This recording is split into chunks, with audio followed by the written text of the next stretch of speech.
Okay. Let me go ahead and try to take that off of there. Technical difficulties tonight, folks. Bear with us. I'm not even sure if I have sound. I'll have to check the audience to see if I have sound. Do I have sound out there? I probably don't.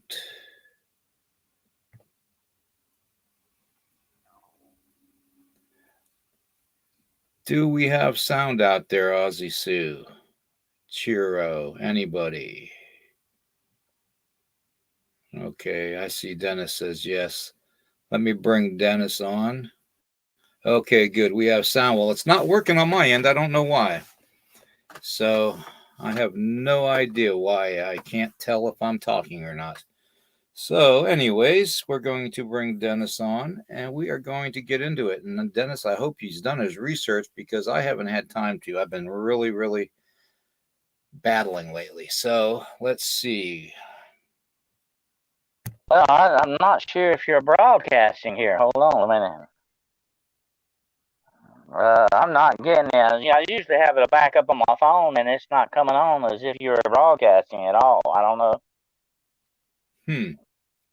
Yeah, it says I'm broadcasting on all the channels.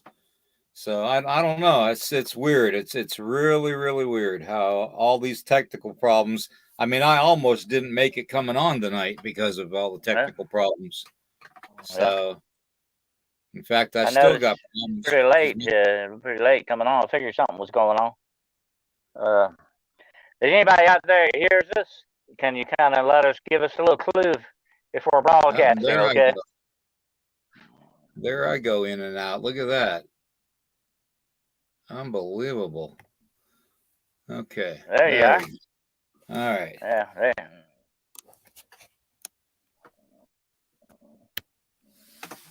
"'Tis now the witching time of night, when churchyards yawn and hell itself breathes out contagion to this world." That always reminds me of midnight. Yep. Yeah, it does. Midnight is Hamlet. The reason. That's Hamlet, by the way, one of my favorite Shakespearean plays. The reason we thank you, Toombs and Joey Z. I appreciate that. They say they hear us. Strangeland, thank you. Juno, thank you, brother. Good to see you on here. Chiro Sounds, good to see you, my dear. All right. Midnight Night Watchers. Yeah, Midwest Night Watchers. Yep. Aussie Sue. I don't know why it's not. This is really strange. It's not coming in on my phone. That's weird. I've never had that happen before.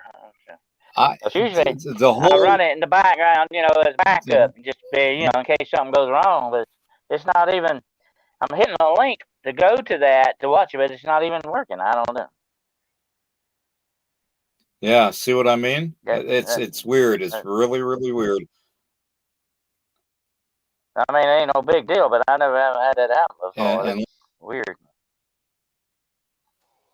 Yeah, like I said, I had a lot of all it's doing is playing your reel, but it's not giving us any live stuff here. I don't know. That's weird.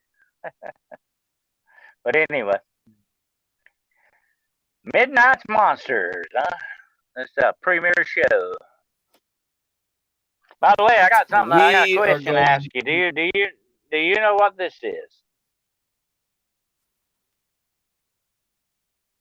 A wand? This kind of one, isn't it? This is a vampire straw. You ever heard of it? Vampire straw? No. It's tapered at the end, and what it's supposedly it's a weapon. Actually, people weaponize this thing, but what it is, you drink your smoothie with it. Okay. But you can kill somebody with this thing too, because it's like I got to taper it in. I wouldn't want anybody to stab me with this thing. But now the government says this is illegal for you to carry these because they are now considered a weapon, the vampire straw. Wow. Speaking. Maybe the government's a bunch of. Well, the government is vampires the way they suck money out of everybody. So. Oh yeah, they can do it well. They have a whole office full of vampires do that. Definitely, they call it Well, IRS. I'm going to start tonight off with two short stories about the devil monkey. Yeah, That's our the devil subject. monkeys. Yeah. That's our subject matter tonight. Uh-huh. And the first story starts in 1954.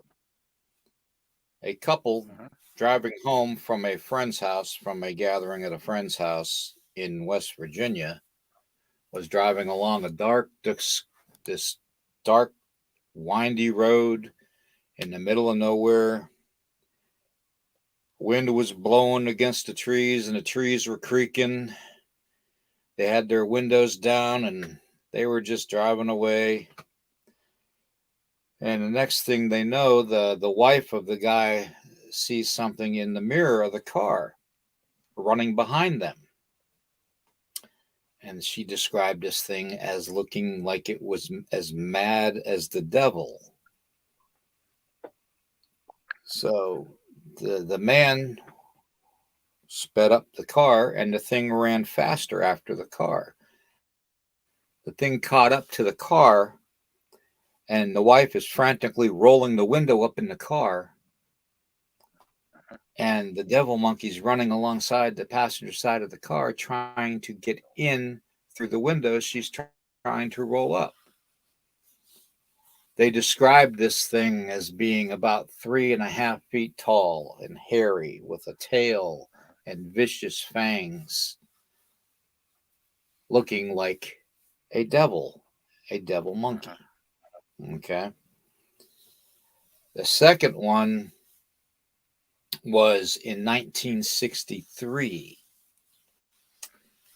in Maryland. A woman was at her kitchen sink washing dishes, and she went to go to the bathroom upstairs in the upstairs part of the house. And she went up to the upstairs part of the house into the bathroom.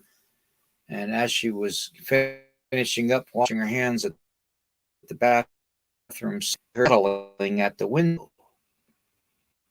And she whisked open the curtains of the window in the bathroom and let out a blood-curdling scream like you wouldn't believe, to the point where the husband woke up out of his dead sleep.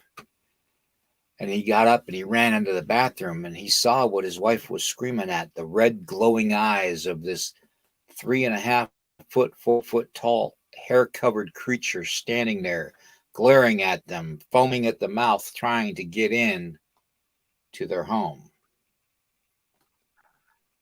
The man quickly closed the curtains of the window, and he grabbed his wife to calm her down and set her downstairs. He made sure all the windows downstairs were closed and locked, and the doors was closed and locked. He grabbed his 12-gauge shotgun and had it by his side the rest of the night as he guarded over his wife laying on the couch. These are factual stories, people. Factual stories. I've got one that goes further back than that, William. Actually, in New Orleans, in about, I think, the 1880s, there was a thing that haunted the city for several months. They called it a devil monkey or devil monkey man. And what this thing would do would jump out of the bushes, jump on your back, pull your hair, and try to choke you. They mostly attacked only women, and mostly black women. They were scared to even go out alone for several months. And they said this thing would cackle like a devil, and it had red glowing eyes. It would jump back over the wall or go disappear into the bushes. And they had the New Orleans police look for it for several months. Eventually, it completely disappeared. Now, let me tell you something very interesting, a connection to that. One of the voodoo entities that are worshipped in dark voodoo is actually a monkey, a devil type monkey.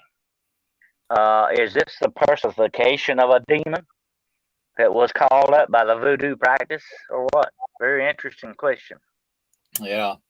Yeah, it is. It's gotten to the point where the devil monkey has been spotted all over the New Orleans, Mississippi area, over into Alabama and up the Appalachian Trail. So almost like like it's following a pattern. I wouldn't call it a migration pattern, but because we really don't know if the devil monkey But is natural or there if are it's stories all over the world of these small ape-type beings.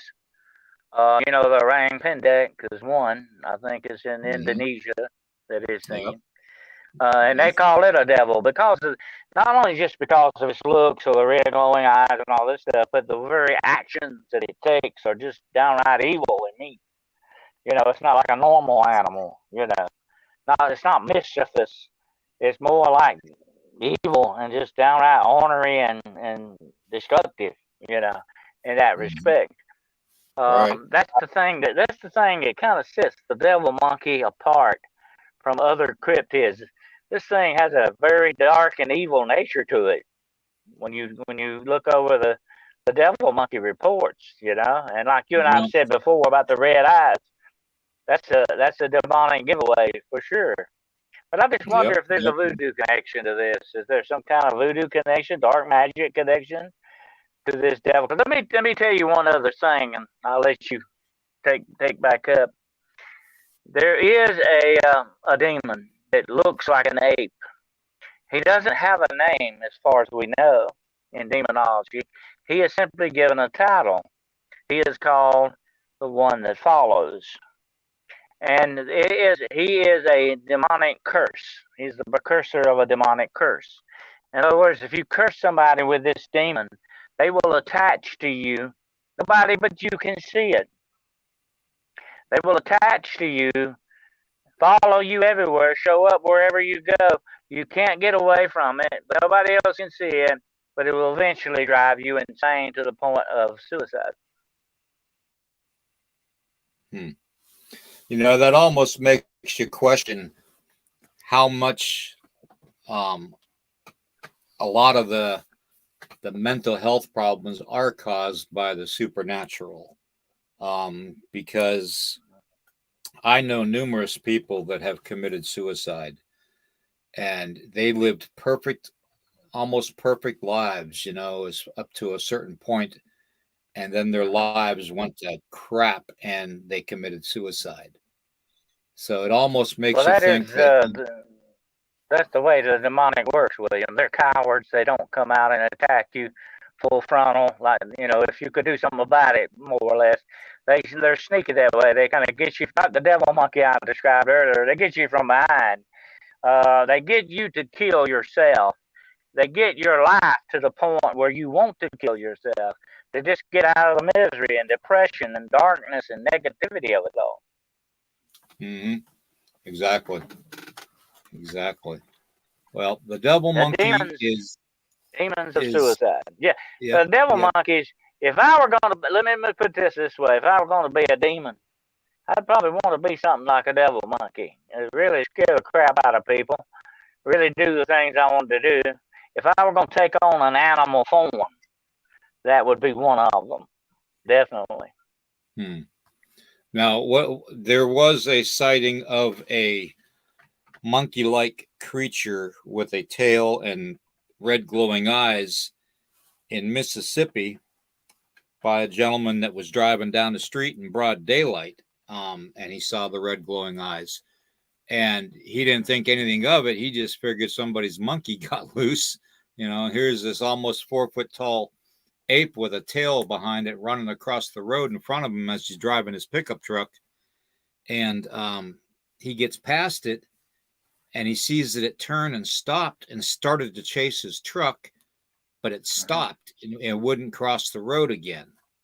So he figured, it must be, afraid of, whatever traffic is coming or something. And the guy took off. Well, he took a crew back there the following week or so to look for evidence. And apparently they found all kinds of weird animal bones and stuff, like a bone pile in that one area of the field where the devil monkey crossed in front of the truck. So obviously, if it's eating, it's got to be flesh and bone to a point. And then Yeah, here's maybe, another thing. Mountain lions and bears eat bone bowels too. yeah. That's interesting because they're predators. And this sounds like a predator to a Hmm. certain extent to me. Um, but it may be a predator with supernatural. But let me say this, and this is something we got to address here tonight. There is a possibility that some of these devil monkey sightings were actually real monkeys. People have pets that might get away from them. You wouldn't believe, like I told you before one time, not 1 mile from where I'm sitting tonight. This guy in a suburban neighborhood had a full-grown African male lion, and he got out of his yard, and they had to hunt it down, tranquilize it. It's illegal to do that now. This has been several years back. It's illegal to do that now, but we don't know what kind of animals some people own that may get away from them. So it's a possibility some of these devil monkeys may be actually really monkeys, you know. But I don't think the percentage is that high for it, do you? No, I honestly, I really don't. I don't think that it could be that high. I think that it's kind of crazy too, because nowadays you hear about all these these hurricanes that knock animals out of their cages and stuff, and the animals are never found, but yet you never hear any announcements in media around the country about possibly this and that's loose. Now, back when I was a kid, I remember we had a violent storm, and this was just before winter, and the storm actually knocked out the electrical fencing for the polar bear exhibit of the local zoo, and there was 2 polar bear that got loose out of this exhibit because the Uh, electrical fence was down. They scaled the wall and got over the wall and past the electrical fence. And so for the longest part of the evening and into the following morning, nobody was allowed outside their house because these polar bears were loose until they were tranked and captured again. So, I find that interesting that there's no media talking about, I mean, the last thing I heard was up in Pennsylvania, the experimental van with the two, quote unquote, supposedly only 2 monkeys in it got that's loose. what they say. Yeah. Yeah. So now, could these be some of the reason that people are seeing what they're seeing? But Well, we chimpanzees do don't have know, tails.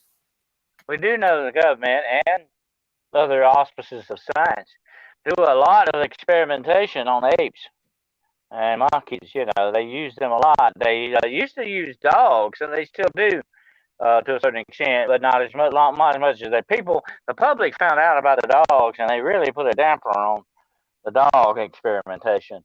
But they still have the rabbits and the monkeys. Oh yeah, big time.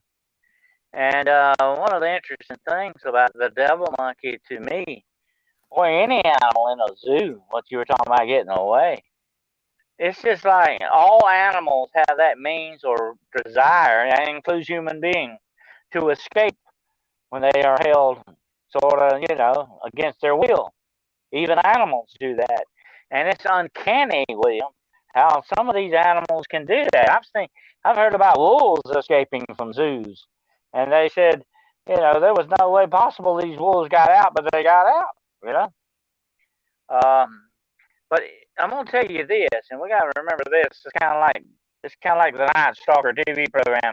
Something like that happens, they immediately go into cover up mode. You know why? Because it could cost them their jobs if they found to be that inept at letting animals get loose and all this stuff. No wonder they would cover stuff. That's probably why you wouldn't hear a lot about these things when they happen. They kind of cover them up, nip them in the bud before it gets going. Get it? You know what I'm saying? Yeah. Now, here's the thing right here. Chicago, Illinois, is January 12th, 2006. This day in creepy history. A Chicago family arrived home only to find a scene that is like something from a horror movie.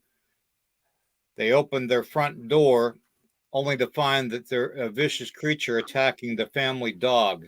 The unknown creature was or has a tail and the body of a monkey, the face and the ears of a wolf, and the claws and fangs and of a That demon. sounds like an experimental type hybrid, doesn't it? Yeah, the fangs and the claws of a demon. So I mean, you're to me, you're describing something that is created. It's not natural. It's got to be lab created. So it's kind of like the ones we talked about, the rebobs, in California. Right. That's supposed to be their origin. Now, whether they really truly exist or not, I'm not wondering about that myself. I'd love to go out there and check it out sometime. We need to fly out there, William, and check that out when we get a chance. Okay. Yeah, anyway, I don't think I'll be going to California anytime soon. I'm not. There's a lot of strange things. A lot of strange things in California. Okay. Anyway, especially around Los Angeles. Anyway. Yeah, you got that right. The rebobs are supposed to be experiments that got out. Hybrid type creatures with wings, by the way. And not the flying monkeys from the Wizard of Oz kind of thing. But that's another interesting. And here's another thing, William. I'm going to tell you this. If you look at some of these wild apes, like the orangutan and what's that other one? I can't think of his name at all. But they're very ferocious looking apes. They have fangs, They can be. I think what's that one? The other one. I can't think of his name. The other kind. Let's see. Anyway, they could be downright dangerous.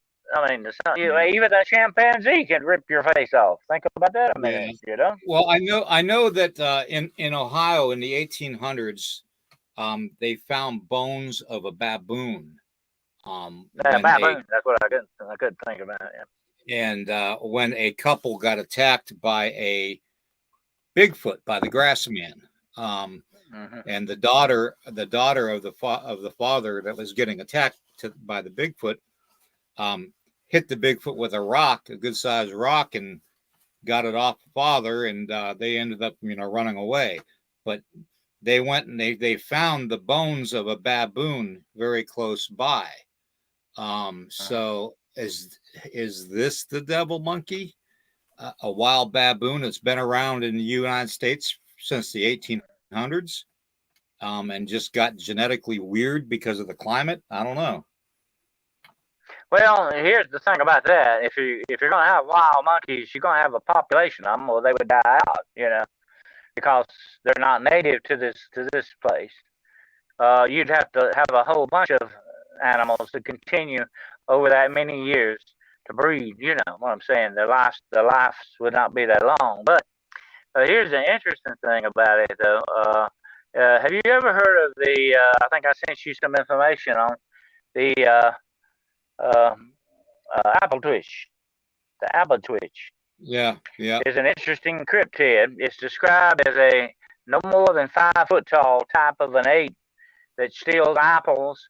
That's where it gets its name. Apple twitch is really a kind of a corruption of apple snitch, which means to steal apples.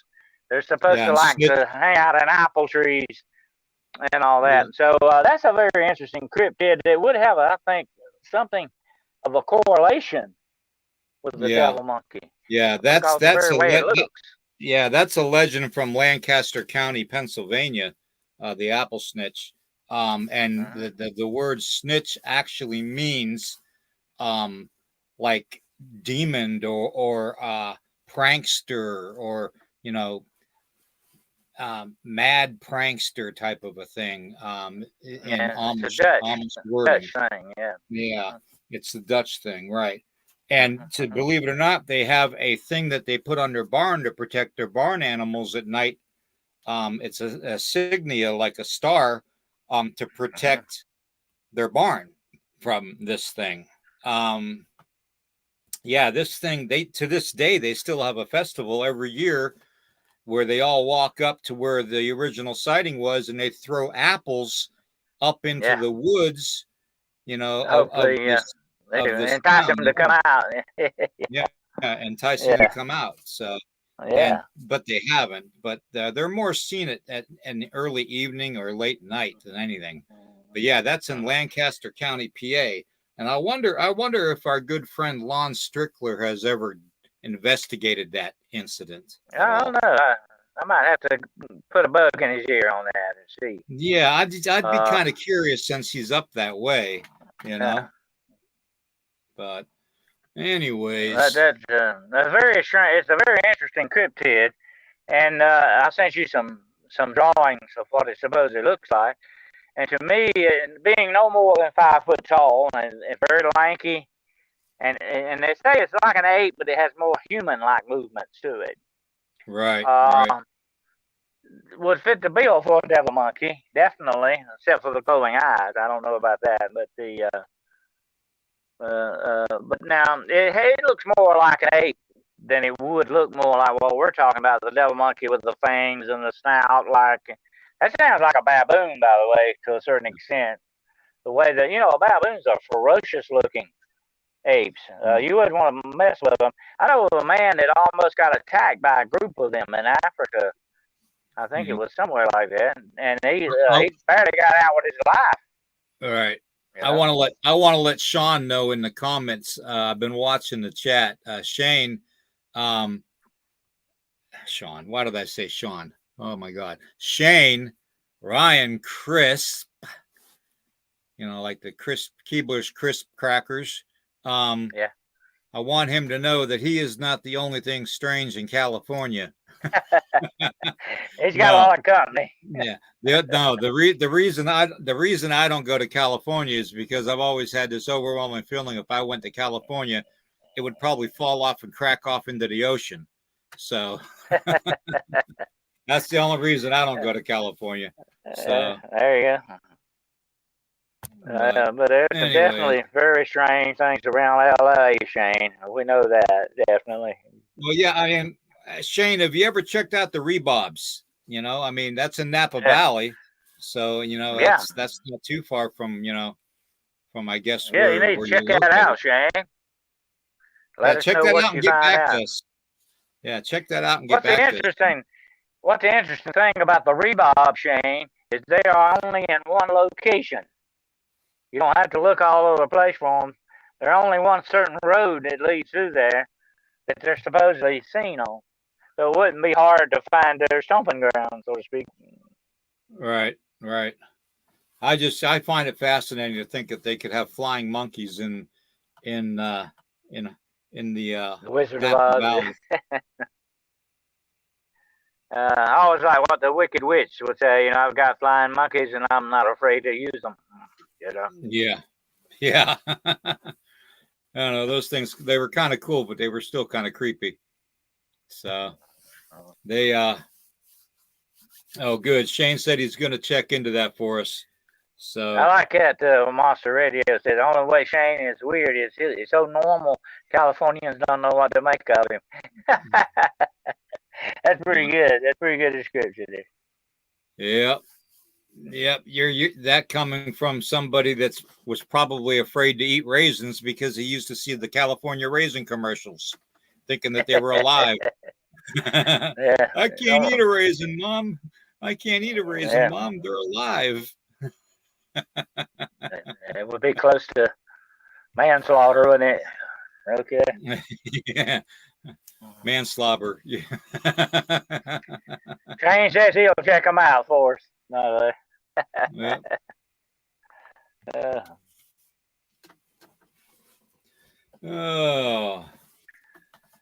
Anyways. Anyway, yeah, apes have fascinated man through the centuries, William, and because they are so much like us in many ways, they are smart animals. They're not stupid. I've seen apes use tools. They can make tools and things to use. They're very intelligent creatures, and I think that may be one reason why, in some ways, we kind of have a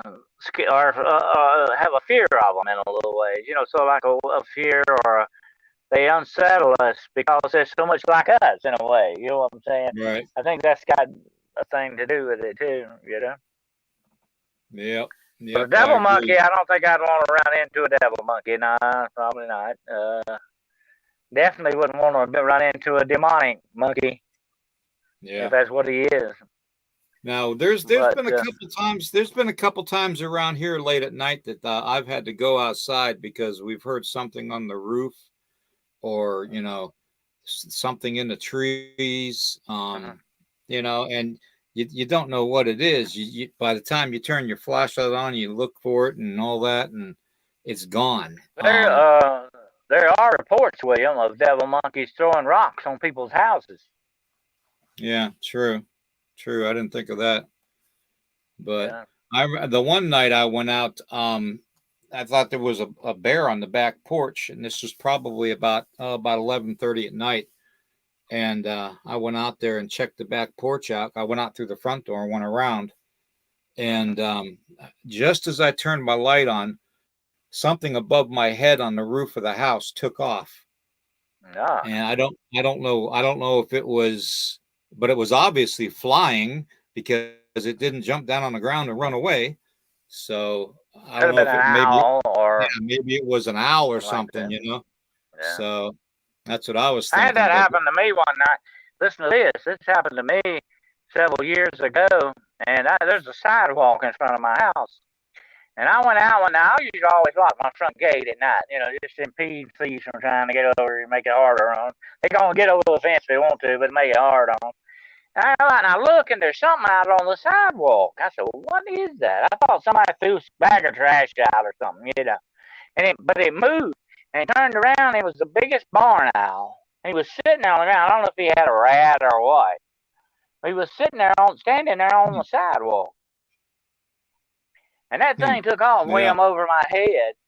It took off when he saw me. He took off, and I said, "Boy, you know what? If you didn't know what was flying over you in the dark like that would scare the crap out of you." I could feel the wind of the wings. Yeah. Well, I could hear the sound very very distinctly taking off, and the whisk of the wings too. But honest, it didn't startle me at all. I just kind of, I just kind of kept on walking, didn't even bother with it. So You kind of like sometimes that guy I saw. They've got a reel on it. I think it was on Instagram or something. I saw where he was sleeping and taking a little nap out on the back porch. Have you seen that? He's He's got a back porch. He's taking a little nap. And he wakes up and there's a bear staring at him. And a big old black bear came up on the porch. Yep. You're liable to run into bears. Now you got a lot more chance of running into bears than ever before. I think the population has increased, and they come down out of the mountains, and a lot of their food areas have been messed with too. We got to realize wildlife's trying to survive just like we do, and they're looking for food, and they range far from where they used to now. They go further out. Right. Exactly. The thing of it is, though, I don't think it was a Sasquatch or anything like that, because it kind of flew away. Either that, or it was one hell of a leap. Because it's bat squatch. Yeah, it was bat. It's about probably a good, say, 150 feet to the wood line. So that'd be one heck of a leap if it could leap that far. So, which I probably wouldn't doubt it, seeing the leg muscles on one of them things. So they had a running start, especially. Yep. But anyways, we the getting back to the devil monkey and stuff. Do you think it's possible, Dennis, that they could be a wild breed that's been left to just live on its own and struggle and survive and just adapted itself? To the point where that's what I said earlier about there having to be a population of them. If they were sort of hidden, and let me say this about apes. Like I said earlier, they're very clever. And if there was going to be one species that could really stay hidden if it wanted to, and really out of the way, but be smart about it, would be apes. Okay, definitely would be monkeys. Now, I think if I'm not mistaken, there are breeds of monkeys that live in South America. I think. I think they're mostly spider monkeys or something like that. Yeah. But it wouldn't be that far fetched, really, that there could possibly be a sort of a hidden species of apes that we don't know about that are so very good at hiding themselves. It would be interesting, William, to correlate eyewitness and case history on anything sightings of just apes. Forget about the Mm-hmm. devil part for a while. Just apes that Mm-hmm. people have seen, and not Sasquatch. Now I'm talking not Bigfoot, but just regular apes. It would be interesting to see how many reports there are on that. That could possibly lead to the point that maybe there is an unknown, like you say, breed or species of apes in our forest that we don't know about. Right. Right. True. Very true. And this goes all the way up to Alaska. There are people that have seen these things in trees in Alaska. There are hunters and people that wander the woods and the trails in Alaska and hike that are chased by these things in the trees. And these things are smart because they run them up to basically a block, a trail block, to where they can't go anywhere. They have to turn around. And when they turn around, they're facing the devil monkeys. And there's more than one of them. There's several of them. And So they sort of kind of corral them where they want them to go. That's very exactly. smart. And if I were going to pick out a species that's so smart that they would evolve to be able to survive like that, it would definitely be apes. Think about Yeah. it, because they're very intelligent. Yeah. Intelligence is the main thing for survival. You know, intelligence is what it takes. Yeah. True. Very true. They yeah, I think Bat Squatch would have crinkled my roof. So yeah, I That's a think he'd perfect be a place little heavy. to bushwhack you from. If I was going to bushwhack you, I'd come at you off the roof there, would. Yeah. It'd be perfect. But speaking of devil monkeys and stuff like that, what we're talking about tonight, the most interesting thing is there's a lot of legend and folklore that goes with these things. I think there's a religion in India. I can't remember all the basic things, but these gods were in a war with some other gods, the evil gods, and these gods actually had people breed with apes to defeat these gods. It's interesting. I have to send you the info on that. I can't think of the names of it right offhand, but I was reading about this in some of my research the other day. And it's very interesting. Would that be really the beginning of Sasquatch or something? That we're talking about half man and half apes? Kind of a Well, thing. yeah, that does make kind of sense. How it does kind of like resemble that type of a thing. But I was also watching something too where they were talking about the whole giants and thing about how the Bible says apparently there's going to be creatures coming that are going to be reborn and brought back. And I'm thinking to myself, well, is the devil monkey one of them creatures that is being reborn and brought back? That's a possibility. Like we've said before so many times, the government, this dark science that they have, this mad science, or whatever name you want to give it, it wouldn't surprise me if they're not. And this goes back to the time of H.G. Wells and all those. They wrote, the Island of Dr. Moreau. There's been has wanted to experiment with animal hybrids for centuries. It wasn't just the Nazis doing that. It goes way back further than that. So there's a history of that, William, definitely. And it's probably a secretive history because they don't want us to know. But I guarantee you without a doubt that there are some really weird and bizarre experiments going on with the government and its dark science in that capacity. It wouldn't surprise me if that's the true origin of the modern day devil monkeys. Definitely. Ryan, you just announced to the whole world that Country Boy Cryptid and Tombstone want to spank their devil monkeys. So Uh-oh, we're not going to get into domestic stuff here tonight, okay? yeah. He just announced it to the whole world because I had it up And on the here's screen. another thing. You don't want your devil monkey to spank you either. There you go. Yeah, Ryan brings up a good point with Tax and Lazarus. Yeah, that is definitely happening, I think. Yep. Mm-hmm. But like you said, Dennis, in the beginning, there's sightings of these things all around the world. Um, take for instance in Japan. I mean, I know Japan has the breed of monkeys that is up in the mountains and dives into the water to warm up and goes back up into the frozen snow-covered trees. I can't remember the name of them, but they're the cutest little things you'd ever want, and they're extremely smart. So, I mean, how many monkeys do you see swimming around in water? You don't see it very much. But Overseas and a lot of those temples, monkeys are considered sacred animals. They have the run of the temple. They live in the temples, and they're taboo to touch them. They have monkey gods. Uh, there's a lot of interesting correlation with mankind and the apes in that respect. Yeah. Yeah. Yeah. Let's see here. But I think a lot of the dark science is geared now to bring dinosaurs back, mammoths, woolly mammoths. They're really screwing around playing with that God game I talked about earlier. They're really screwing around with stuff they shouldn't be screwing around with. And there's no telling what we may see come out of this stuff. Yeah. There's no telling what's going to happen. Yeah.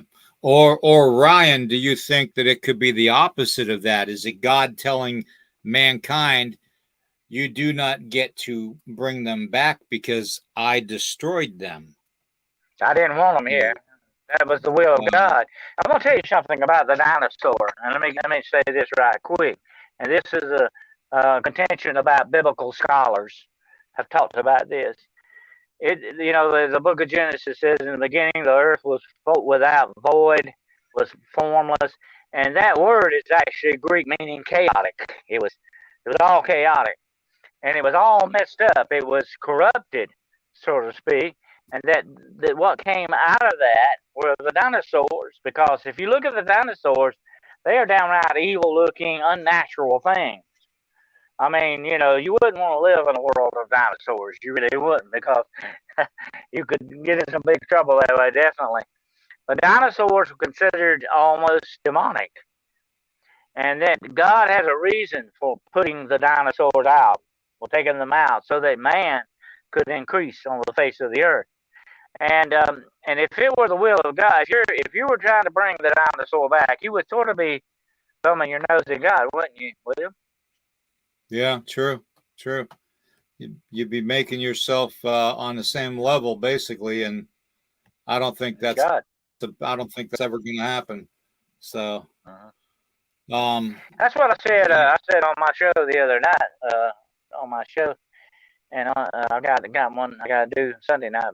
But I said this the other night. I think God, William, has drawn a line that even demons and the devil cannot cross over, because his will is above all else.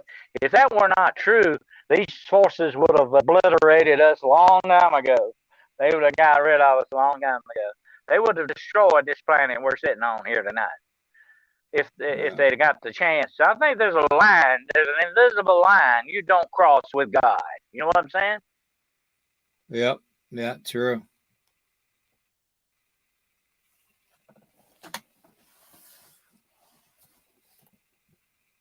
I don't think, here's the thing about it. Man has always got in trouble doing this, mankind in general, and in particular with this kind of a thing. Whenever you mess around with nature, nothing good ever comes out of it. You usually either end up destroying wildlife, destroying things, or messing up the planet. When you mess around with nature, And like I said, man is an imperfect creature. He's not going to do anything perfect. He's not going to do anything right in the end. It's always going to be screwed up. Especially when you mess around with nature. You're opening another big can of worms there. You shouldn't, you know? Right. Right. Exactly.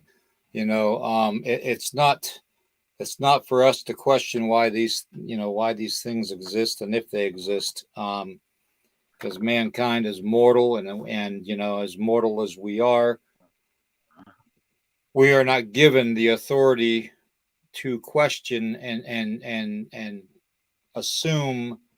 And I use that word assume because of what it starts with. The reason. I had a teacher one time that broke down that word assume. It said you don't want to assume because it makes an ass out of you and me. Assume. Yeah. Yep. That's very true. Yeah. And the fact of the matter is, though, we don't want to, we have the right to question it, but we don't have the right to pass judgment down upon it. We don't have that. Who are we? Who are we to be judges? Yeah. Exactly. So, but as far as questioning it and studying it and investigating it, we're well equipped to do that. That's part of our nature. That's really part of our nature to do that. I was with a girlfriend not long ago, and there was a noise, and I jumped. I said, "What is that?" She said, "That's you being an investigator. Can't you ever put that down?" I said, "I'm sorry. It's built into me now. I can't. It's part of our nature now to want to do that, And I think you know what I'm talking about because you're probably the same way." Yep. Exactly. And we've had a lot of things moving around here on its own lately too. So yeah, things have gotten a lot more weird in our house here. So it happens outside and inside. So yeah, I've got my hands full in this area. I don't need any more to research currently. So, but I'm always willing to help everybody else out too with their research and their investigations. So, feel free to reach out for me, to me in chat or I've often said, William, the golden rule of research is to share. Yeah. Now, I'm going to be interested to see what kind of information Shane on the West Coast can pull up by checking out the rebobs there in Napa Valley, because I really think that might have a correlation to what's going on too with a lot of these sightings across the country. Because that original sighting was way back in I think the 80s, the mid 80s, 1984, 1985, somewhere around there, where that young couple saw those rebobs up in a tree. So I'm just kind of curious, that's plenty of time up until now. I mean, you're talking 40 years, that's plenty of time for them to migrate across the entire country and to adapt to other areas of the country. Exactly. Especially if there was a breeding population of them. Definitely. And another thing is, and like we said so many times before, William, all myth and legend has a kernel of truth to it somewhere. It has a foundation of truth that began with something. They didn't just make that up, I don't think. I mean, it had to begin with something, and that would be interesting to find out what. Exactly. Yeah, it really is. Now, as far as the devil monkey goes, I don't believe that the reported sightings are the same as the ones that were attacking people in India. I know there for a while they had a large 5 foot to 6 foot tall ape creature on the rooftops attacking people. Because in India, they pretty much go to the rooftop to get a breeze or a smoke or something like that, and then go back inside. They don't go outside at the front of their house. They go to the rooftop because they live in a city. Some of those places, like I said earlier, venerate monkeys. They're taboo to touch monkeys. And these monkeys, they get in the temples of certain areas. They become very territorial. They'll drive people out, Yeah. So it wouldn't be that far-fetched that you wouldn't be attacked by these things. Right. Yeah, but I just, as far as here in the States, I haven't heard any reports of the devil monkey being over 4 foot tall.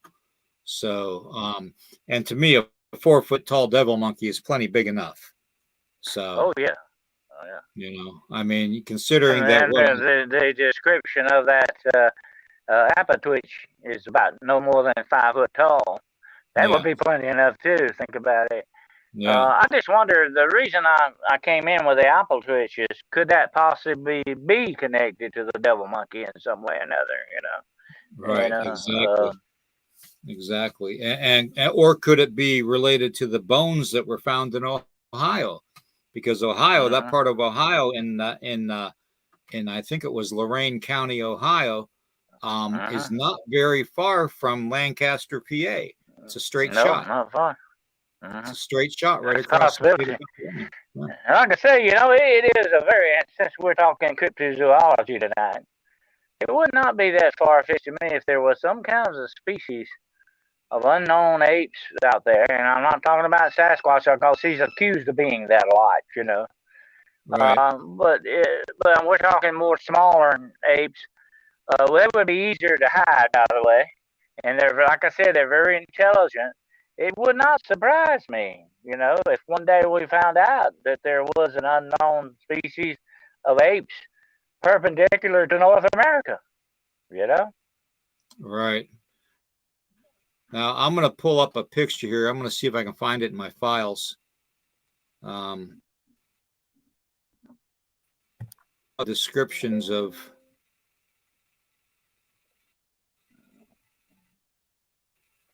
the devil monkey. Give me a second here. Okay, where is it? I sent you some pictures of that apatouch, but actual drawings of it. There's no, I don't think any pictures that exist. Photos, say.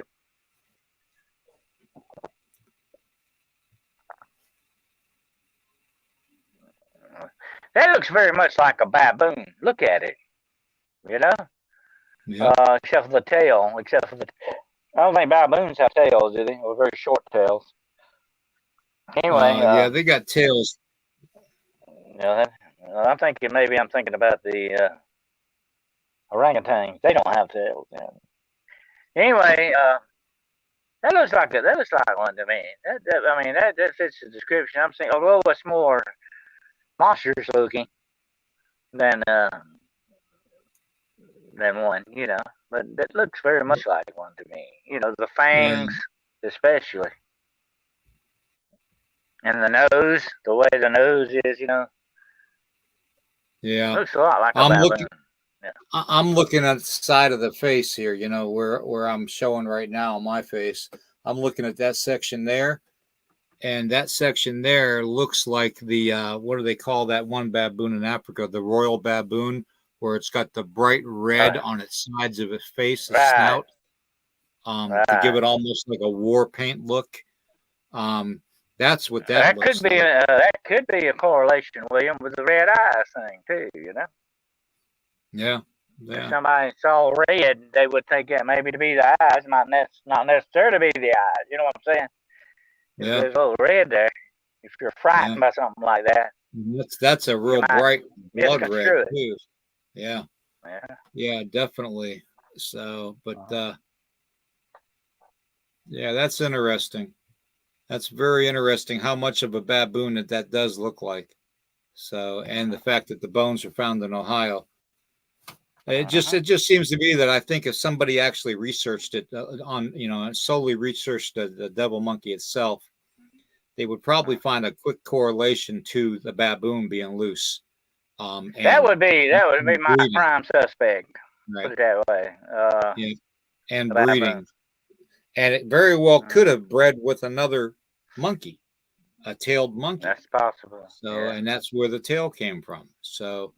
Through genetics over years and years, hundreds of years, So, but yeah, I mean, there's a pretty good correlation to that, especially the facial features more than anything else. The descriptions of the devil monkeys and baboons kind of run concurrently in that way. Another interesting thing is if there's been some government experimentation with these species. Anything's on the table. You know what I'm saying?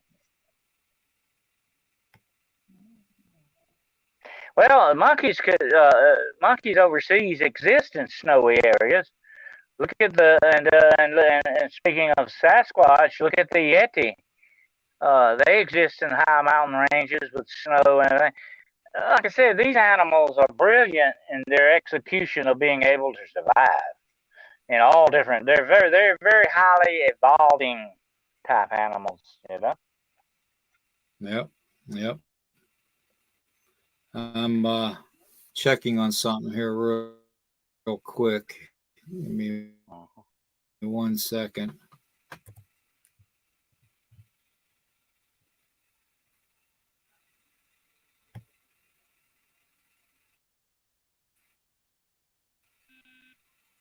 Okay. Ryan, I just got done sending Ryan an invite, a link, because he said that he's done devil monkey research there in Arizona, and I figured I'd bring him on if he wants to come on. So Ryan, if you're listening, if you want to come on, just hit that link and we'll bring you on real quick and hear what you found out in your research there in Arizona. It would be interesting to see what in arid places like Arizona, that they would be able to survive in that environment, under those circumstances. Right. They're kind of a harsh environment. I'm not saying all of Arizona is that way, but there are large areas of Arizona that are desert, very dry and arid places. There's a blue cat 21.4. I'll tell you what, there's been a lot of government experimentation out there, It wouldn't surprise me to be at some of this stuff going on. What's up, Brother William? Hey, what's up, Ryan? How you doing, man? I'm feeling a little bit under the weather today, but I'm doing okay. Okay. You always hide your face when you come on my show. That's because I don't want to stop traffic. You're not stealing curlers or anything, are you? No, but I do have that face mask on tonight. So no, but I have done a lot of research into devil monkeys here. I actually I spoke with a guy, Will, who claims to have his ranch being terrorized by these things. Oh, really? Yeah, I guess like they made it was like a bi-nightly basis. Every 2 nights, they would come down, raid his chicken coops, and attack his turkeys. Now, how does he know that it's a devil monkey? I mean, is he? Well, he described them as, he told me that he had 4-foot tall baboons coming down from the hills to get his chickens and his turkeys. And I was like, baboons? That sounds like devil monkeys. Yeah. So we talked about devil monkeys, and he said, that's what they have. Like, they have these red eyes. Doesn't sound like the chupacabra, does it? No. But he said these things had red eyes and that they would make the howls that baboons make. And when they're cornered, they would actually thump their tails against the ground. So there's something to that, because I hear the tail thumping thing is a common thing in devil monkeys. Yeah, I've heard that too. Because the one that was on the roof of the house that I told about in the story in the beginning was thumping its tail on the roof of the house, and it was loud. Yeah, I don't know what that is. I don't know if that's a way to scare you to get them to go away, or if that's just like them calling the other ones in. I'm not really sure what to make of that yet. Yeah, or maybe a nervous twitch or something. I don't know. That's definitely strange. So, I mean, is it just harassing the small animals on the farm? Yeah, just the smaller ones. Like, I mean, turkeys aren't too small, Will. They get pretty big. So, I mean, that's a big bird for something to be going after. But, I mean, I guess turkeys would be good eating. If you're a small troop of devil monkeys, why not? 2 turkeys and you're set for a couple of weeks. Yeah. What would be interesting if you could find the carcass and see if there were any fang marks on it or anything, That'd be the thing, though. But I mean, like, what they do is they come down, they raid his coops, they kill the birds on his property, and then take off with the bodies. But he did draw them. Like, I didn't feed his imagination. I asked him, could you draw what you had seen? And yeah, he drew a picture, and it looked like a baboon, but it was a bit bigger than what a baboon looked like. Did it look like the picture I showed? Yeah, it looked a lot like that. A lot like that. And he said that they have red eyes that you can see them at night. So, I'm going to go back at night sometime and kind of camp out nearby, see if maybe I see a So devil. you're about red eye shine. Mm-hmm. Yep. That'd be red eye shine at night. Would be easy to pick up on. Just don't become their next meal if you camp out there. No, I'll take Shane with me or Toombs with me. That way they can be the meal and I can be the one that runs away.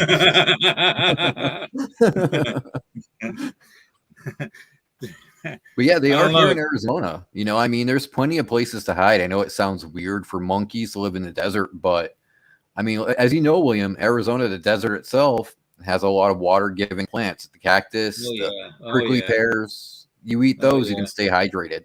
Yep. One of my favorite cactuses is that prickly pear cactus.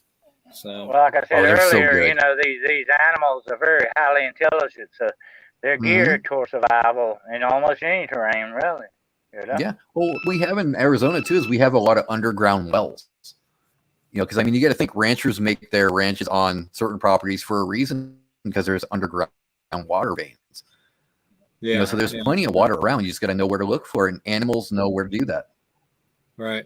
Especially, especially in the mountains. Here's another thing about apes. Yeah, we're surrounded by mountains apes like to exist in high areas. They like to get up high, like we're talking about on the roof. They like to get up high. That's that's a smart idea when you think about it. And there'd be a lot of water, more water in the mountains. Too. Yeah, that's true. That's very true. We do have a lot of creeks and rivers up in the mountains, so ample water supply. Now tell me this, Ryan. Where this sighting is this near Tucson? It's about an hour outside of Tucson. Okay, so they're coming down off the mountains around Tucson. Mm-hmm. Oh yeah, you got the Rincons, you got the Catalinas, you got Mount Lemmon. You have so many different mountain ranges in Arizona. There's almost an endless hiding space for these things. Yeah, and you're talking elevations that actually stay snow capped all the way up until May. Yeah. Yep. So it'd be ideal ground. We've seen Sasquatch in Arizona, so devil monkeys could exist here too. Yeah, definitely. Mm-hmm. That's not good because I know a lot of friends. I have a lot of friends that are living in their campers and their minivans traveling around the country, and a lot of them camp right up there in the Tucson, Arizona, up in the mountains. So that's just have them keep an eye out. Whenever I go up in the mountains, Will, I'm very attentive, man. I look around. I'm watching my surroundings all the time. Look up, look down, look behind you. Yeah, you have to be mindful. You absolutely do. That's second nature because when I was in Arizona, we always checked our shoes before we put our shoes on in the morning.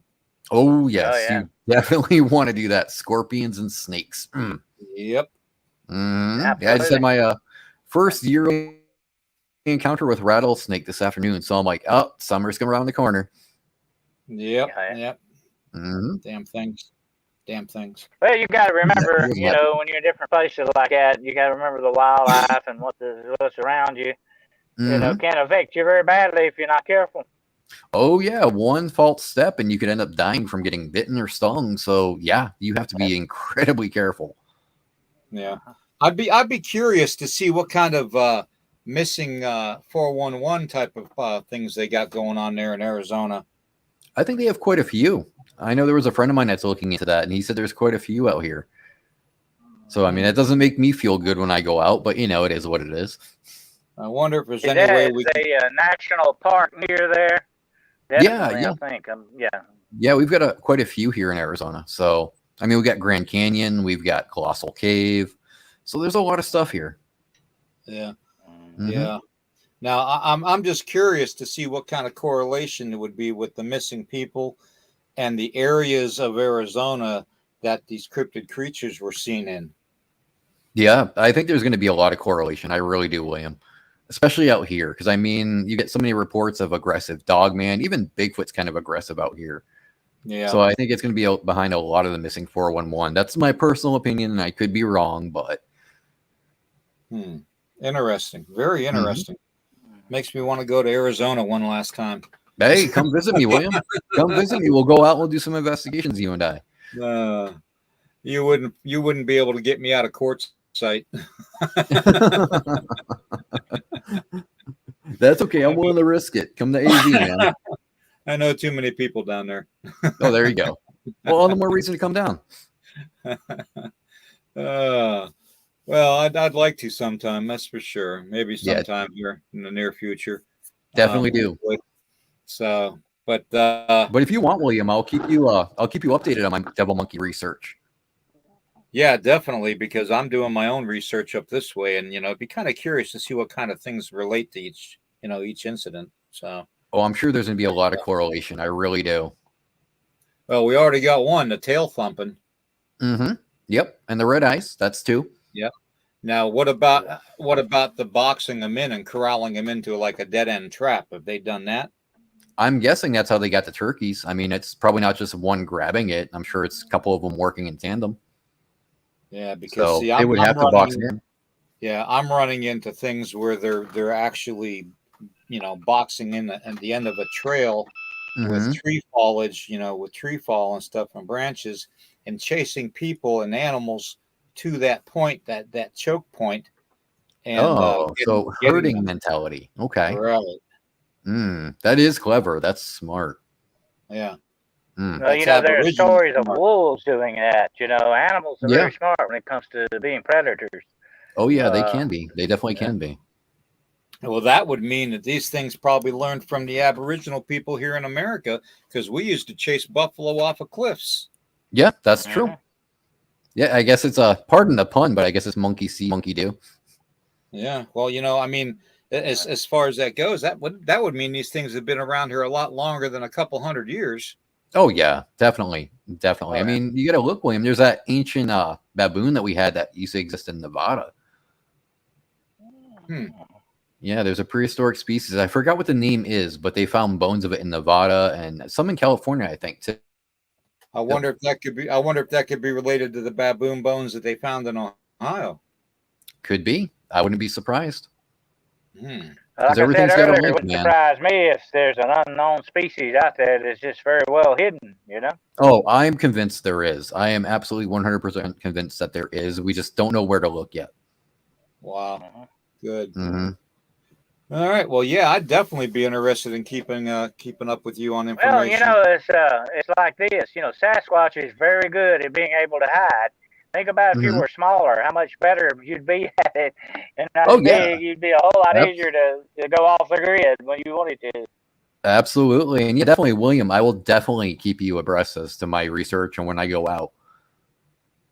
All right, so brother, I appreciate it. Yeah, we'll exchange information, It's my pleasure, William.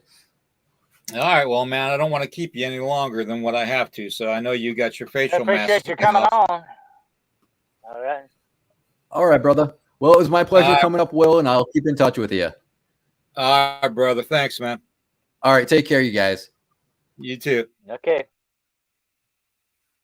Fascinating. That is really fascinating. The correlation between the sightings here in the north and northeast to the southwest has. And I'm sitting here thinking about this, William. Baboons like to hang around. They like to get up in the rocky areas. That's just too many pieces falling into place here that kind of point towards that to me.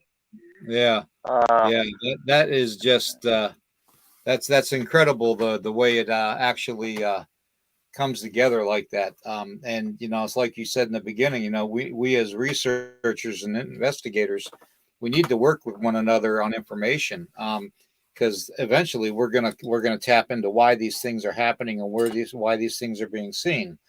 So obviously, the fear thing of the whole psyche of a person has a lot to do with what they interpret visually. So the more scared you are, the more heightened your sensitive are. Like I've said over the years, you look for the patterns, and the more research you have, the more patterns you can see that tell you these things, and that's why it's so important we share this research. Yeah. Yeah, he's got eyes tonight. Leave it to G. Yeah. Their eyes looking at him over here. Yeah. That Yeah, I looks think pretty that's my good. Yeah. favorite background there. I like that one. Yeah. I just don't My like the way. background's a whole lot of junk. But anyway, kind of hard to get it that way, okay? But I'm working on it. I keep waiting to see Fred Sanford walk past. Maybe some devil monkeys back there. You never know. I'm, No, I'm no surprised devil you. monkeys. I'm surprised you don't have a stuffed devil monkey behind you. I do. I probably got one in here somewhere. I got a Bigfoot over here. Leave it to Dennis to have a stuffed devil monkey. I got a jackalope over there on the wall. I have to show him to you when I jackalope. Let's see. Yeah, elusive jackalope. Yeah, Roger. That's what we were discussing earlier. How they could be possibly escaped baboons, or that have escaped from what it would be either considered a lab or a research facility, or if somebody actually released these animals out on their own, because we know that there are a lot of people. Yeah, there's a lot. Let me tell you this right quick. Let me tell you this right quick. This is how people release things. Let me mention this right quick. And I'm not making this up. In a lake not far from where I live, they have actually found piranha. And it's not supposed to be here. You know what I'm saying? Yeah. Somebody released some piranha, and now they're breeding in the lake. Yep. And they're probably killing everything in sight. Yeah. I'm not going skinny dipping anytime soon. Wear your steel cup. if the alligators don't get you, the piranha will. Okay. Oh no, thank you. I was watching something earlier today. Actually on my phone, a thing popped up on my phone, and it's where. I don't know if it's, I think it's in Australia, Aussie Sue and Tombstone. You all crazy down there, man. People swimming in a cage with a 20-foot plus alligator. Oh, yeah. That's insane. That sounds like something Steve Irwin would do there. You know, the crocodile hunter. Yeah, Steve Irwin, yeah, Steve Irwin. Crikey, that's a big alligator. That's a big one. I like that joke he used to tell about Australia, about the guy was going to go, in the water, and he says, "Hey, there's not any sharks in here, are you?" And I said, "Oh, no, go ahead. Crocodiles killed them all." Crikey, she's a big one. I gotta jump on her back. On her. Crikey, she's a big one. Gotta jump on her back there, Dennis. I missed him. I used to have to watch him. I tell you somebody else that was crazy in Australia. I used to watch. Paul Hogan had a show. That's before he became Crocodile Dundee, by the way. He had a comedy show. He was great. It was real funny. And he did this one naturalist. And it was sort of a takeoff of Australian Marlon Perkins. You remember Marlon Perkins? And he had a beard, and he said, "Oh, I hear the sound of a blue-bellied warbler. He's very close." And it's like this, and he pulls bird out of his beard. Could have been anything living in there. He was hilarious. Paul Hogan was good. That was about 870 years. It was pandemic. It was going down.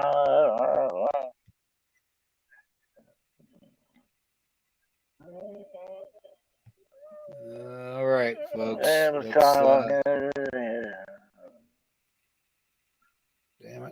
Come on now. Where is it?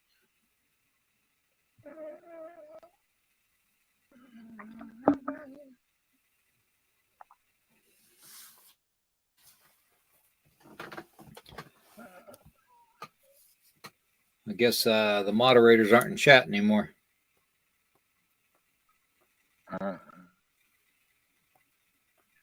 Well, we got as many moderators on tonight as we usually have. Yeah, Ozzy Sue, Paul Hogan was great. I always liked him. Yeah. Now, Aussie Sue, have you heard about those people swimming with those 20-foot plus alligator down there, or croc down that way? Because that's interesting to me. They showed this person in this little thin little cage in this tank. If I did that, that'd be the day the cage broke. Probably. That'd be the day it went south. Yeah, if I did that, Paul they'd Hogan probably was a have great to, actor. Yeah, he was a great actor. There'll never be another Crocodile Dundee. He stole that. That's his, definitely. Yeah, definitely. All right. Well, let's see here. We're at the hour and a half mark He recently, Paul Hogan, I don't know if you know this or not, recently moved out of L.A. He said he couldn't take a crap anymore. He said, I'm leaving. He went back home to Australia. Yeah. Yeah, she just, said that that's true, that they do swim with that 20-foot plus crocodile. So, yeah. That's a monster. Yeah, that thing could is eat you up, never know it. Yeah, that's a dinosaur there is what that is. That's one of them prehistoric gators. Dine on you and pick his teeth with your leg bones.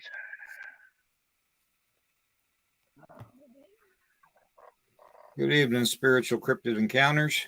Yeah, getting back to the whole devil monkey thing, it's just really interesting. It'd be really interesting to correlate what kind of, similarities there are between the Southwest ones and up here where we're at.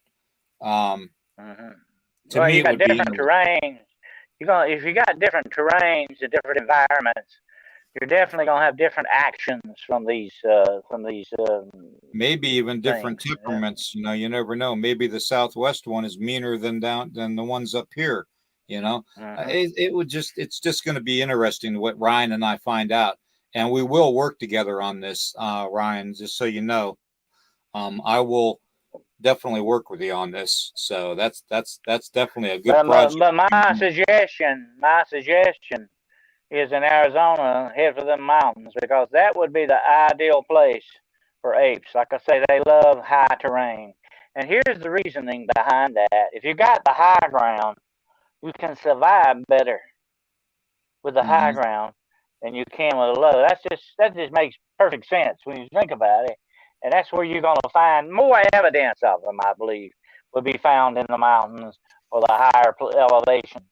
Well, one thing that I did find out doing my research on this whole thing is the fact that you should be able to correlate missing domesticated animals with locations of sightings of the devil monkey.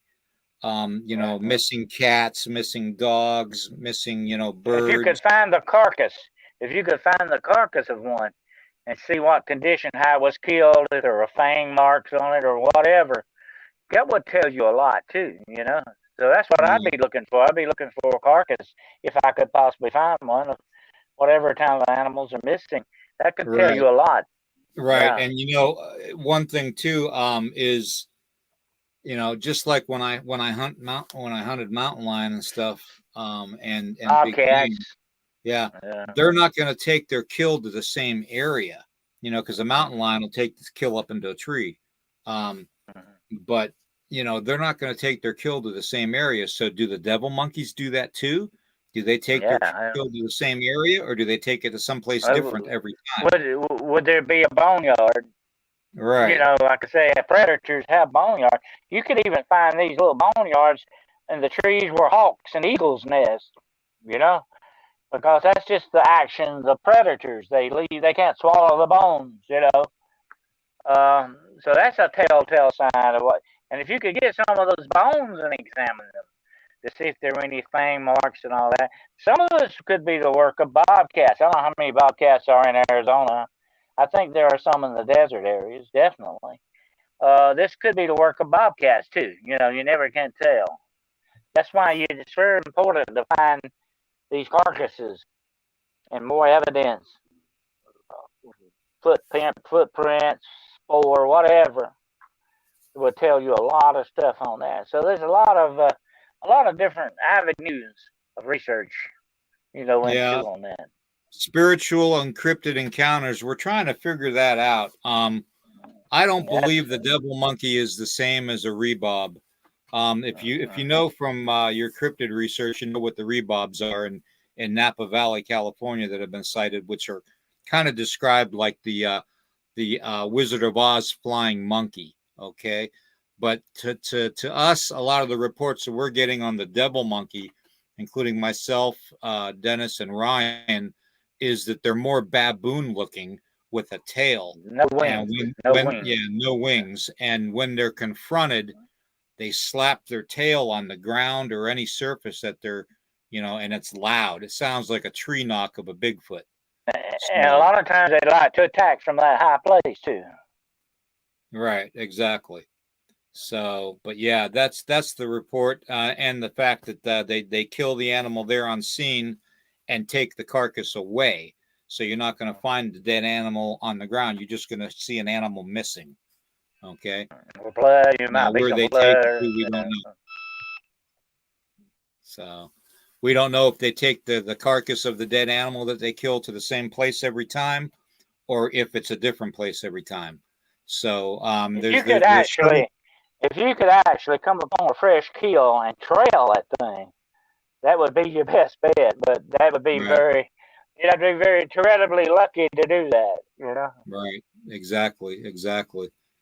But yeah, I'm gonna have to really see what's going on with some of these sightings around here, and take a couple drives and stuff, and just see what I come up with a couple of interviews from some people. So because it'd be interesting to see just what kind of facial features they tell you about on those interviews. It would be interesting to correlate that, definitely.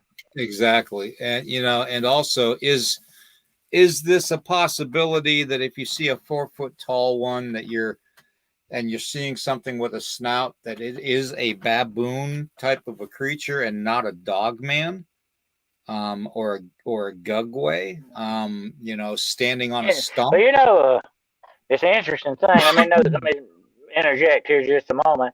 You never hear much of anything. You hear about juvenile Bigfoot, but you never hear about juvenile dog man. You ever notice that?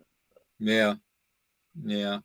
I've heard one account of a juvenile dog man, and it was a guy that found it, and at first he thought it was a regular dog because it was on all fours as a puppy, and after he had it for a couple weeks, helping it mature to where it could basically be on its own. It was a wolf, I guess, and it stood up on its hind legs one day and stayed up on its hind legs, and he was like I've seen dogs do that.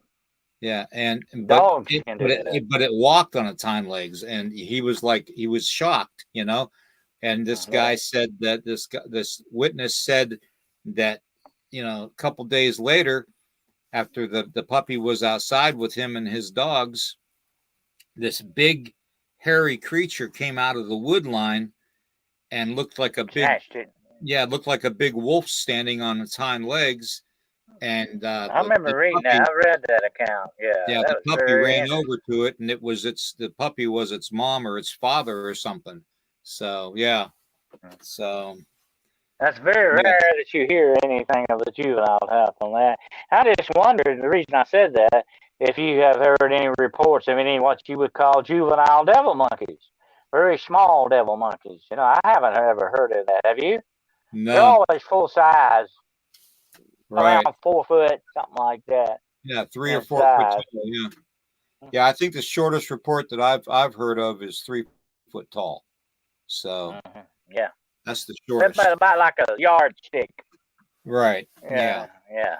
But the reports that I have is that they definitely work in groups of like 5 or 6 at a time when they hunt. Like baboons. It sounds very much, William, to me like a group of baboons, or whatever you call a group of baboons. Because that's exactly the way they were. They're very social animals, by the way. It's just like I say, that's my prime suspect. Yeah, Chris, that would be a good one because you can coordinate that with me and Ryan, and we could work on this together. If you would check into that, because your reports are very, very close to the area I'm getting reports from. So, yeah, that would be interesting. So, let me see here.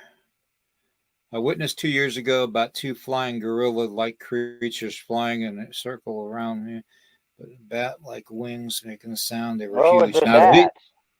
yeah, where was this at? sighting? Yeah, where was this at? Spiritual and Cryptid Encounters, because sounds like you ran into a bat squatch, basically, is what they're called. Yeah, or gargoyles or something. I don't know. That's kind of weird.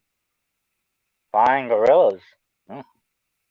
You know, it's interesting to know that the gorillas we know about today, 100 and some odd years ago, were thought to be cryptids. It's that's made up stuff, you know. But actually, they brought one back alive. You know, people knew then that it was not made up. Yeah, it'd be interesting to know where that happened. Temple, Texas. Texas, yeah. That's where Bat Squatch lives. Yeah, right there in Texas. Yeah, that's where the sightings of Bat Squatch have been. Mm-hmm. I think the first sighting that was reported down in Texas was just this side of El Paso, just north of El Paso. So I'm not sure where Temple, Texas is, but you're down there. Texas is also the home of Bat Boy too, by the way. Yeah. Now, what you would want to do is work with Carlito on that Texas encounter sightings, because yeah, you ought to get in touch with Carlito on that. That would be something interesting to come back on with that. Definitely, that's an interesting sighting. It needs to be documented. Definitely. Yep, exactly. Yeah, there are some. I live next door to North Carolina. There are some very strange things in North Carolina. Definitely. I've heard of the Wampus cat's my favorite. Wampus cat. Yeah, I've heard of the Wampus cat in North Carolina. I've heard of the lizard man. I've heard of Raven, the Bigfoot, Raven the Mocker. man. The Raven Mocker. Yeah, the Bigfoot, the dog man, and the black cat sightings are. Yeah. There's a lot of black cats sighted in North Carolina. That's the interesting thing about that. Well, Fort Hood, huh? Mm-hmm. That's interesting. You need to get with Carlito on that, definitely, and give him your eyewitness account. It needs to be documented. Yeah, we need to keep these things documented. Carlito Castro is on his own podcast, and just Spiritual Cryptid Encounters. If you're on Facebook or Instagram, just friend me, and I'll send you the information, and you can work together with Carlito on that, okay? Because that's another interesting thing to check into, because you don't those sightings are very, very rare, because it is a winged flying cryptid, okay? So any information that we can get to correlate with other investigators and researchers in your area, man, that helps upon billions of percent. So I mean, it's incredible how much that would help if we would just all work together. So that would be greatly appreciated, my friend. Greatly appreciated.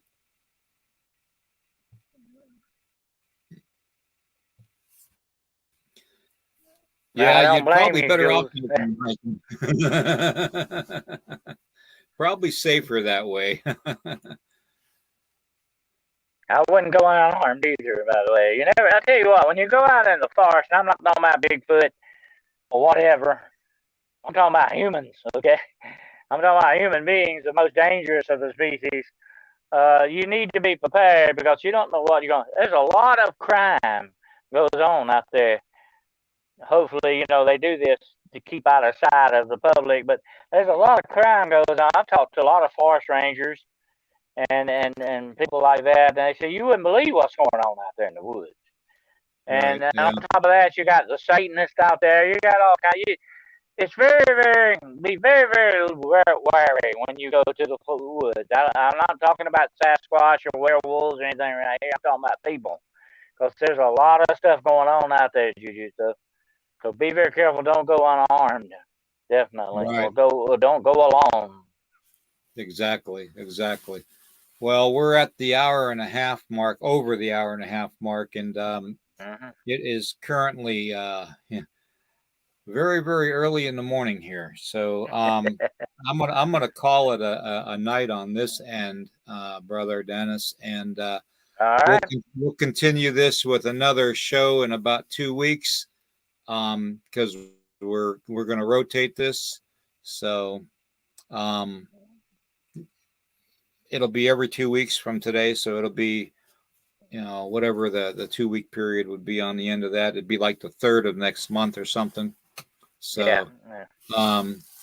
but it's been great. Keep your head down.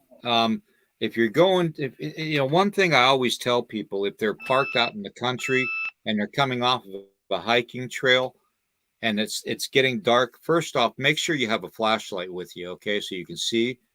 Secondly, make sure you got your car keys in your hand before you get to your vehicle, okay, and make sure you have that ignition key or door key ready to put in to unlock the vehicle, because a lot of people end up missing from the point when they see their vehicle to the point that they reach their vehicle is where they're abducted. Now, whether it's cryptid, whether it's cryptid abduction or whether it's man abduction, mankind doing it. And also, I want to interject with this. Check your vehicle out before you get there as much as you possibly can. Look under it, look around it. It's good I like to walk around my truck before I get in it. And you walk around it, make sure there's nobody hiding or whatever. It's just observe your vehicle very good before you approach it. Yeah. Okay, well, I want to say thank you to everybody in the chat. Thank you to the mods. Thank you to everybody. Country Boy Cryptid, stay in touch with me with their research on the devil monkey. And Ryan and I'll be working together. So, but yeah, I want to say thank you to everybody. It's been a good podcast show. We got some information out there. And we actually learned a little something too about this whole situation. Abe, look me up, okay? Spiritual and Cryptid Encounters. Abe, look me up on Facebook, okay, or Instagram, and we'll get into helping each other out, okay? All right, everybody. Keep an eye out for those devil monkeys out there, people. Yep. I want to say thank you to everybody. Y'all have been great tonight. Good show, nice and relaxing conversation, a lot of information shared. I am tired. I'm going to take my tired butt to bed and probably stay up for another hour on the phone. You know how that goes. and try to relax enough to go to sleep after drinking coffee all day long. And we'll see what happens. Look for Becoming Monsters Friday night at 10 o'clock. Okay, on the same channels. Okay. Dennis and I, Daryl Denton was going to be our guest, but he had to postpone it because he's coming back from Tennessee that day. So we'll have him on probably the next Becoming Monsters, or maybe even on this show like we did with Ryan tonight. Okay. Yeah. All right. But everybody have a great early morning. Great today, I guess I could say. I was going to say tomorrow, but that would be the following day. But question everything, guys. Don't just judge things with your eyes. Judge things with every sense of your body. Okay, and listen to that tingling, creepy sensation going down your spine when it's your body telling you to get the hell out of there. You get the hell out. So, okay. Until next time. All right.